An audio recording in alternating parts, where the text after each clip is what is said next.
During World War II, Swedish defensive positions could be found along Sweden's borders with Norway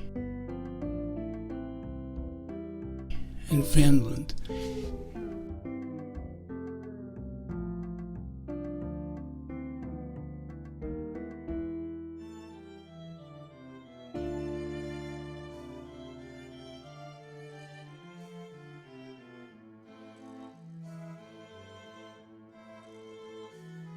In the very southern part of the country, the narrow body of water of Oxelösund is all that's separating Sweden from German-occupied Denmark.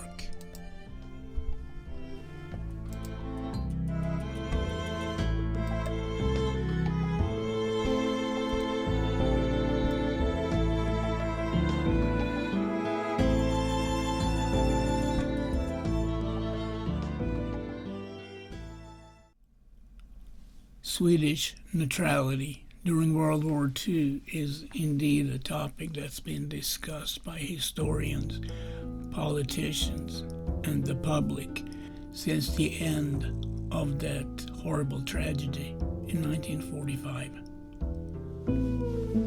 The consequences from the war have had an impact on all of our lives, regardless where we live in the world.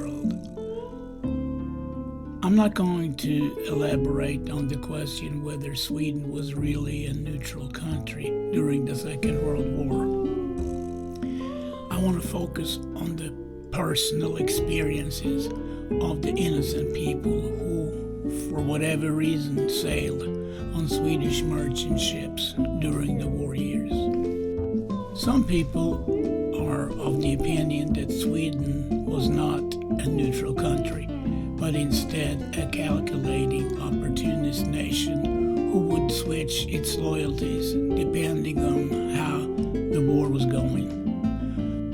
Others viewed Sweden's actions as smart, pragmatic politics that kept Sweden from being invaded.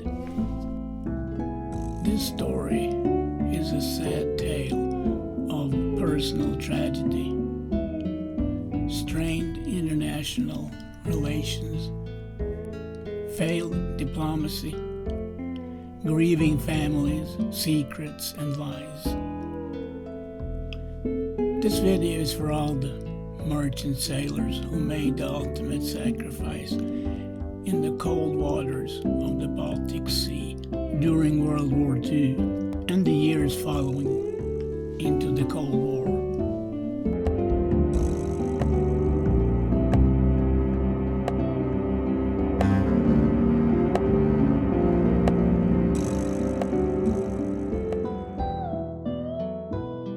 The iron ore trade between Sweden and Germany during World War II had been a bone of contention since the war broke out in September of 1939.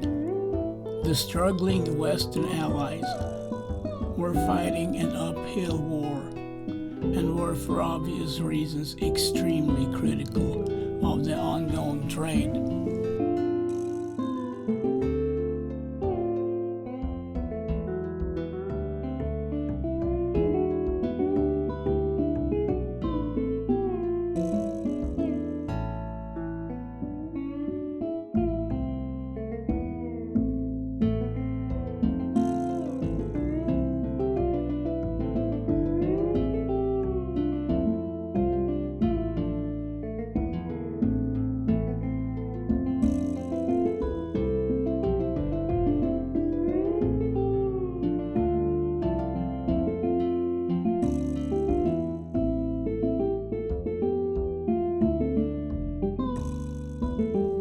The Swedes provided the German industry with essential lifeblood in the form of iron ore from the large mining operations within the Arctic Circle in Swedish Lapland. In turn, Sweden received large quantities of coal and coke necessary to the nation's industry. The iron ore traffic on the Baltic during World War II is sometimes referred to as the death trade due to the frequent sinking of freighters along the coast en route towards ports in northern Germany and across to occupied Holland. The iron ore was transported by train to the coast and shipped primarily from Luleå. But during the winter months, with the Gulf of Bothnia, the northernmost section of the Baltic Sea, covered with ice, the ore would be shipped out of Gävle, Oxelösund, and Västerås.